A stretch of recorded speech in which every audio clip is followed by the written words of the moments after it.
Le début de soirée 100% bonne humeur, 100% média, le Média Challenge, animé par Nicolas Nadeau tous les jeudis sur VL. Alors Eric Fotorino, alors c'est vrai que nous parlerons dans l'interview quiz de tout votre beau parcours au quotidien Le Monde, mais c'est vrai qu'aujourd'hui vous êtes cofondateur de l'hebdomadaire Le 1, dont vous êtes à la tête. Alors c'est vrai que sur la forme, le journal est une grande feuille de papier, et c'est vrai que sur le fond il traite d'un seul grand thème lié à l'actualité, pour l'éclairer d'ailleurs, des écrivains, des poètes, des artistes ou encore des sociologues, des historiens et économistes. C'est chaque mercredi en kiosque. D'ailleurs sur Europe 1 j'ai entendu que vous aviez confié avoir eu envie de faire un journal qu'on puisse lire aussi du début à la fin. D'ailleurs ça rejoint un petit peu notre conversation de tout à l'heure. Il y a trop de thèmes finalement dans les journaux aujourd'hui, Eric. Oui, je pense que, vous savez, il y avait un grand journaliste et autrefois, je ne sais pas si son nom vous dira quelque chose, qui s'appelait Pierre Lazareff, qui a notamment créé le Grand France-Soir et puis après 5 colonnes à la une à la télévision, et il disait il faut savoir organiser le ratage. Et qu'est-ce que ça voulait dire? Ça voulait dire qu'évidemment on ne peut pas parler de tout, et il faut choisir avec conviction et méthode quelques sujets, et cela les traiter vraiment. Et quand vous les traitez bien et vraiment, vous ne donnez pas le regret de tout ce que vous n'avez pas publié. Et moi, c'est ma conviction aujourd'hui que le numérique est très puissant. Quand on fait de la presse écrite, ce qui est mon cas encore, eh bien, on choisit. Alors là, moi, j'ai été très radical parce que je n'ai choisi qu'un thème par semaine. Ça veut dire un hors-série par semaine. On l'a, c'est vrai que c'est une grande page pour les gens qui nous suivent en vidéo. Page. Quand on ouvre le 1, c'est immense. C'est immense. Effectivement, c'est le plus grand support que je connaisse, en tout cas, de journal papier. D'ailleurs, le 1, parce qu'il y a un seul grand thème, je suppose. Un thème et une feuille de papier. Et une feuille de papier. Et qu'on peut le lire en 1 heure, c'est ça? Oui, on peut le lire en 1 heure, absolument. J'aurais aimé le vendre à 1 €, mais là, j'aurais pas réussi. C'est vrai qu'après quelques années maintenant d'existence, 4 ans, ouais. Quel bilan vous faites de cette aventure? Est-ce que c'est une nouvelle aventure aussi pour vous après tout Oui, bien beau sûr. parcours, Si vous voulez, c'est une aventure parce que pendant 25 ans de ma vie, j'ai vécu dans un journal dit de référence, avec assez institutionnel, sérieux, et qui traitait effectivement qui avait même une sorte de vocation d'exhaustivité par le papier. Et le 1, c'est une aventure parce que d'abord, on a créé ça au temps du numérique. Donc on a montré qu'on pouvait, sur un support de papier, on a redonné de la valeur à un contenant, c'est-à-dire à un papier de qualité, un papier qui se plie, etc. On en a fait un objet. C'est vraiment un objet de presse plus qu'un journal. C'est vraiment un objet. Et puis, on a cassé tous les codes qui faisait que normalement ça n'aurait pas dû marcher. Autrement dit, un seul sujet, un seul thème, ça veut dire que d'une semaine sur l'autre, vos lecteurs peuvent dire ah oui, celui-là me plaît pas, mais il faut que ça plaise toutes les semaines. Donc on a fait le pari que la démarche était plus forte que le thème, premièrement. Deuxièmement, c'était aussi de pas mettre de publicité. Donc il y a 0 pub dans le 1, c'est quand même à noter. Ah, on le voit, on a la preuve. Voilà, c'est vraiment regarde. Que du contenu. C'est vraiment il y a un petit truc pour L'Oréal là quand même. Dans le coin. Ah oui, mais alors c'est pas le 1. Alors vous n'avez pas le 1. C'est un faux 1. C'est vrai qu'il n'y a pas du tout de publicité. Il y a 0 pub. Et puis l'autre chose, c'est qu'on est dans une conversation permanente, vous l'avez dit, entre des journalistes qui le conçoivent et qui peuvent écrire évidemment dedans, et puis des chercheurs, des écrivains, des artistes. Voilà. Donc c'est cette alchimie qui crée cet ovni de presse. On est maintenant au numéro 203 ou 204, donc 4 ans d'existence. Et donc c'est un beau bilan, 35 000 acheteurs chaque semaine, ça veut dire à peu près 100 000 lecteurs.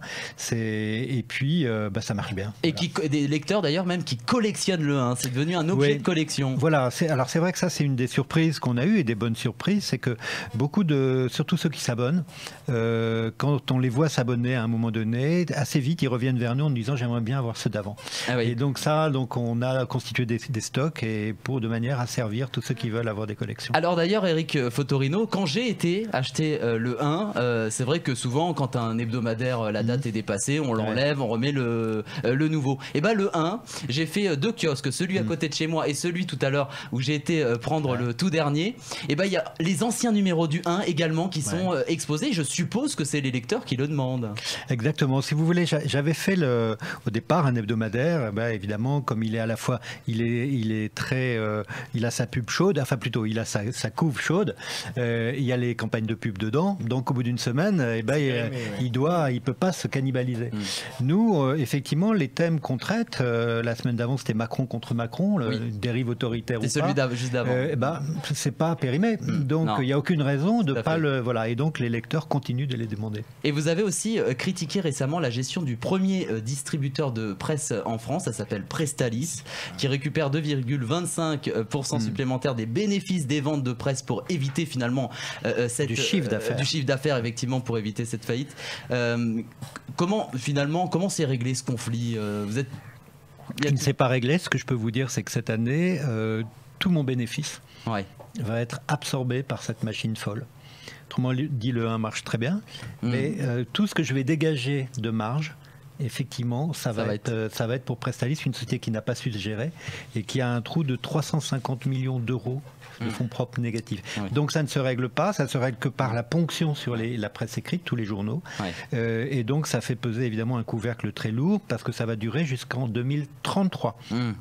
On nous a dit au début que c'était 2023, mais comme l'État va prêter 90 millions d'euros et qu'il arrive comme premier créancier, c'est tant qu'il ne sera pas remboursé, lui, il est prioritaire sur les autres. Il est prioritaire et donc nous, cet argent, on ne le reverra jamais. Malheureusement. Également une autre actualité, c'est ce très beau livre qui s'appelle Plantu, 50 ans de dessin. C'est une conversation finalement entre le célèbre dessinateur du monde et vous avez écrit les textes. C'est aux éditions Kallman Levy. Comment est venue l'idée je suppose évidemment de votre rencontre avec Plantu au monde, mais ces confidences, c'est assez rare d'ailleurs, ces confidences de Jean Plantu. Parce que comme vous savez, Plantu chaque année sort un album avec ses dessins, il commente l'actualité. Et bon, on a une vieille complicité avec Jean. Il a dessiné, d'ailleurs on l'a publié au tout début, le premier grand reportage que j'ai fait pour Le Monde en Éthiopie. Et il a fait un dessin, et ça a été le premier dessin qui a illustré un de mes papiers du Monde. Donc je parle de ça, c'était en 88, donc il y a 30 ans. Bon, on va pas insister là-dessus. On va parler de votre parcours dans un instant, Eric. Mais donc, avec Jean, je lui disais, mais tu vois, ce qui m'intéresse, parce qu'un jour, il m'avait fait une réflexion. Je lui avais demandé à dessiner sur un thème, et je l'avais vu perplexe. Il m'avait dit, bon, je vais voir ce que pense mon crayon. Et donc j'avais bien aimé cette réponse. Qu'est-ce que pense ton crayon? C'est beau comme image. C'est une belle image. Et donc j'avais envie d'en savoir plus sur ce que pensait ce drôle de crayon de Plantu. Voilà. Donc on s'est aventuré à la fois sur la censure, sur les religions, sur son trait, sur aussi qu'est-ce que c'est que dessiner autour d'Internet. Ça aussi c'est très important puisque un bout de dessin qui n'est pas expliqué, le deuxième degré n'est pas compris partout dans le monde de la même manière. Donc c'est pas comme si on est tranquille entre nous avec un présupposé qu'on comprend l'humour. Voilà. Donc j'ai interrogé Jean Plantu sur toutes ces questions. Moi, ce qui m'a quand même marqué, c'est le degré de négociation qu'il peut y avoir entre le dessinateur et sa hiérarchie. Je me souviens par exemple du dessin avec Sarkozy qui est en frelon ou en abeille à côté de ruche et Plantu commence à négocier le nombre de mouches qu'il doit y avoir autour de la ruche pour que l'image soit pas trop négative. C'est un grand dessinateur. D'ailleurs, on a même Geneviève de Fontenay qui est challengeuse régulièrement dans cette émission. Page 49. Elle est là, en Sarko. Exactement, en Miss UMP, parce que c'est vrai que ce très beau livre, il faut le dire, c'est un très beau livre, retrace aussi finalement le parcours de Jean Plantu en toute confidence et aussi expliquer au public quel est ce rôle de dessinateur, comment on choisit les thèmes aussi sans humilier finalement. Il y a aussi, il ressort c'est important chez Plantu, c'est que effectivement il est toujours sur la corde raide, surtout dans la période, c'est moins le cas aujourd'hui, mais à une époque il devait illustrer la une, le titre de une en haut, donc il était lié. Après je lui ai donné un autre espace en bas de la une où là il choisit un peu ce qu'il a envie de dessiner chaque jour et son thème, mais c'est vrai que pour lui il y a toujours cette idée d'un regard humain, même s'il peut être féroce quelquefois, mais et c'est drôle, je lui avais demandé pour les dictateurs, je lui ai dit pourquoi tu décides Bachar el-Assad avec des petits pieds et tous les dictateurs ou alors le pape, enfin les prêtres pédophiles, ils mettent toujours des petits pieds. Et il m'avait répondu, mais parce que tous ces gens-là ont d'abord été des enfants. C'est intelligent. Plantu, c'est un grand dessinateur. Plantu, 50 ans de dessin avec les textes d'Éric Fotorino. C'est aux éditions Kallman Levy. À Paris, Lyon, Marseille, Lille, Bordeaux et partout dans le monde. Écoute VL sur vl-media.fr et sur ton app.